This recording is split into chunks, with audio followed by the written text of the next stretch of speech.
In this video series, I'm going to be explaining the different stages of funding, such as the process, structure, requirements, average payouts, all that good stuff. And we're talking about pre-seed, seed, Series A, all the way to Series E. Hopefully, you can take some of these tips and apply them in your own fundraising efforts. I'm accessing a great article from startups.com. I'll put a link in the description, and it's all about this. And I'm going to overview and begin to share a few of my insights from personal experience and working with all the different founders in the startups.com online accelerator. Without further ado, let's just jump right into what this looks like.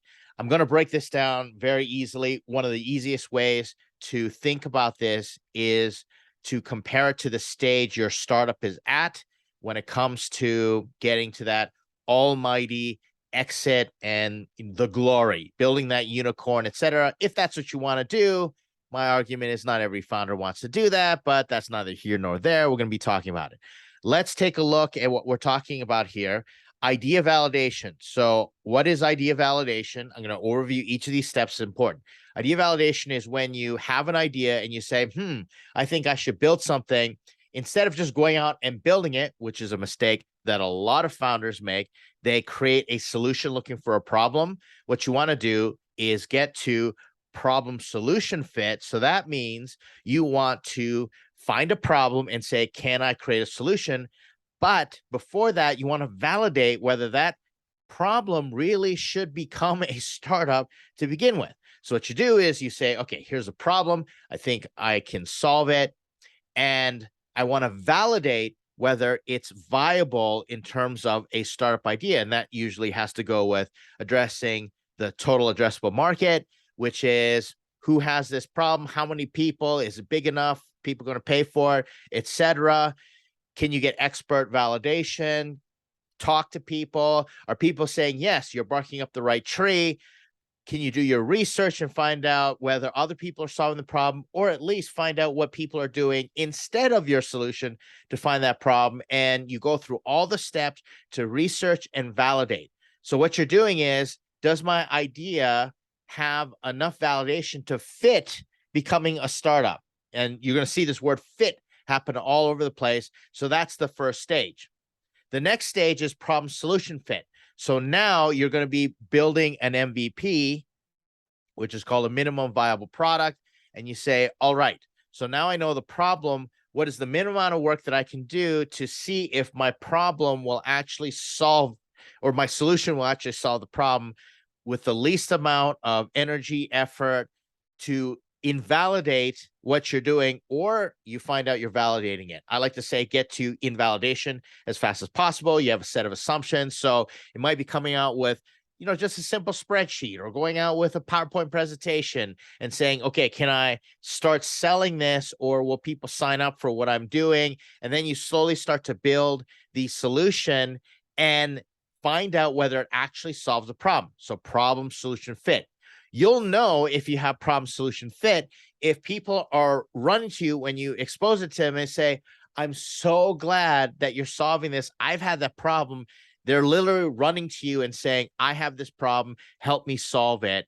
And you figured out a way to communicate the problem and communicate your solution so it all fits nicely together.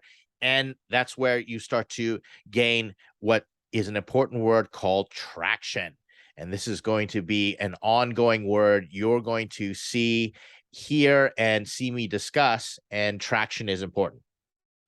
So now you figured out problem solution fit. I've got it. My solution fits the problem. In other words, I've started with the problem, I've created a solution, and they all fit together. Product market fit is when you start to get into that hyper growth mode. And startups are known for hyper growth. What type of growth? It has to be faster than the regular small business, which is the reason usually startups rely on technology and people are adopting it like crazy. We like to say shoot for 10% a week growth or 40% month over month growth in some form of meaningful metric that shows people are running to you and you figured out the sauce, the secret sauce, how to acquire customers, whether you're using paid advertising or different marketing channels to augment the problem solution fit, which means that you've got a certain level of virality that's going. People are giving you word of mouth and they're talking about it, etc. That's what's happening. And product market fit is different than problem solution fit in the sense that a lot of founders think, well, I've solved the problem. Shouldn't everybody be running to me to have that? I get great validation and feedback when I'm talking to people and they say, yeah, this is it. That's different than product market fit, because market means marketing.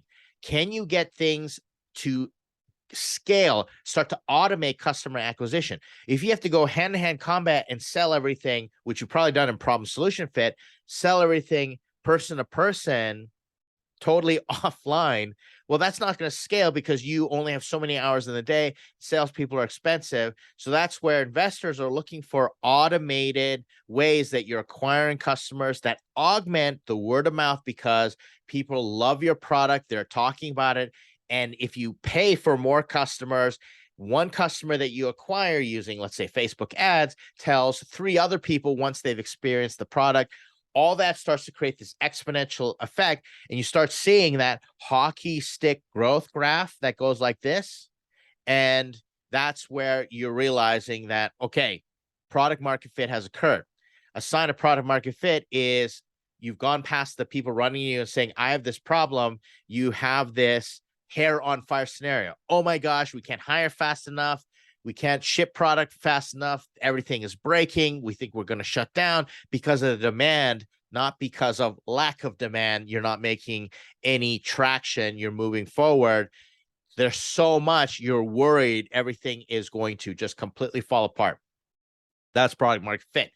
Tell founders all the time, who ask me, how do I know if I have product market fit? You'll know. You won't have to talk about it. You'll just be freaking out and contacting me as your advisor saying, Ed, the sky's falling. We don't know what to do, et cetera, et cetera. Then after that, it's business model fit. Now there's a difference between, okay, I've solved the problem, I've got growth, but now you have to build a business to get it to scale. Now you need staff and you need infrastructure, admin and customer service and all the legal stuff out of the way, and you're rolling along.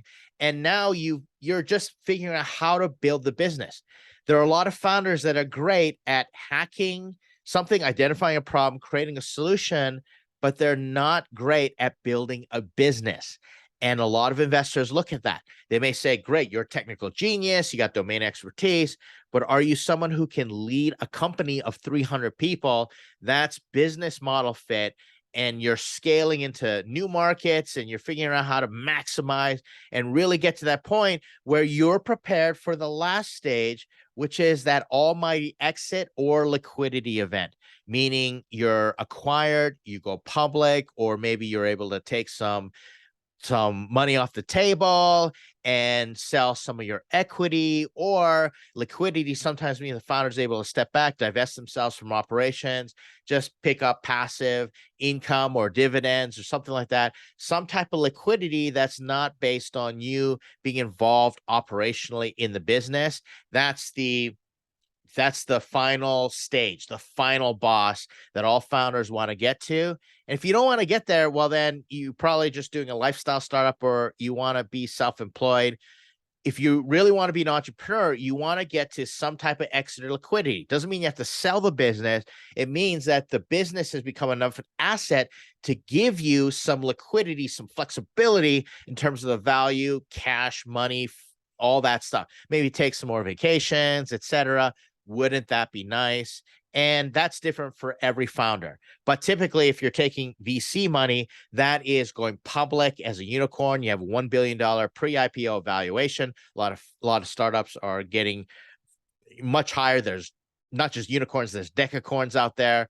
Or you're talking about being acquired and someone's going to come buy you for $1 billion, et cetera, et cetera. All right. So those are your stages. Now, how do you look at the different startup funding rounds? Well, it's very simple. And I'm going to leave you with this. If you're an idea, validation, fit, you are pre-seed. So pre-seed is what's going on. So that's money to get to the point where you're pre-seed. Now, this isn't really a common thing. So some VCs will call it this really early stage, but this is where you can go to an accelerator like Y Combinator or what have you, and they'll give you pre-seed money to actually try to, your ideas validated and try to start building something. So now from there, problem solution fit, if you've figured out problem solution fit in some type of prototype, gone out there and developed the initial traction, you're looking for seed, and then it's pretty simple from there. And this changes. So it's not so absolute, but I'm just giving you this framework so you can think about it. So you're looking at A, B, and C rounds, okay? C plus rounds. In the subsequent videos, I'll be explaining the different funding rounds. I don't want to just pile it all on to you once, so you have to, go through that. You might just want to do the too long did not read and go straight to the funding round that applies to you. But you're looking at the different stages here. Once again, if you're an idea validation and you figured out and you validate your idea, you're great. Good to go for pre-seed.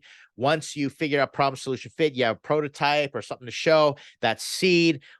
Getting a product and you're showing signs of product market fit, and you want to get to the point where you're starting to scale into that product market fit and really start to make money and build that business, and you're in A. And then once you have to start growing the company to scale, then you're in series B, which is business model fit, and then getting ready for exit, liquidity events, etc. That's where you get into the C plus D and E rounds. And people go to E rounds because they haven't quite figured out how to go and get that exit or liquidity to the level that they want or their investors want, etc. And so that's where you go through all the different stages. Once again, I'm going to link this article. If you don't want to watch videos, just want to read an article about it, I'm going to link to startups.com article. In the next series, I'm going to go through each one of these stages, give you a little bit of idea on how to do each stage, and go from there.